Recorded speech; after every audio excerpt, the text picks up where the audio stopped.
Des milliers d'Égyptiens commencent à se rassembler au Caire pour une manifestation massive, présentée comme celle de la dernière chance. Sur l'emblématique place Tahrir, occupée pour le 8e jour consécutif, ils réclament encore et toujours le départ immédiat des militaires au pouvoir. Une option que le Conseil suprême des forces armées a de nouveau écartée, tout en poursuivant ses consultations pour nommer un nouveau Premier ministre. Les Marocains aux urnes, plus de 13 millions de citoyens élisent leurs députés, des élections anticipées que le pouvoir veut historiques, principaux enjeux, le taux de participation et le score des islamistes modérés. Le parti Justice et Développement est actuellement le premier parti d'opposition. En vertu de la nouvelle constitution, un succès au scrutin de vendredi lui ouvrirait les portes du gouvernement. L'affaire des fuites au bac S avait ébranlé cet examen mythique. 5 mois après, les accusations se dissipent autour du principal suspect.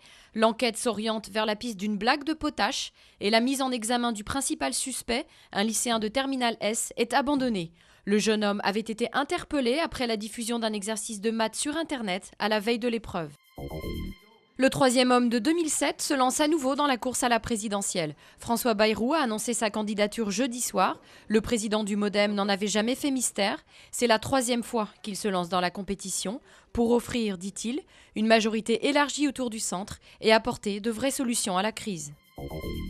Une première dans sa carrière, le Français Jo-Wilfried Tsonga s'est qualifié pour les demi-finales du Masters jeudi à Londres.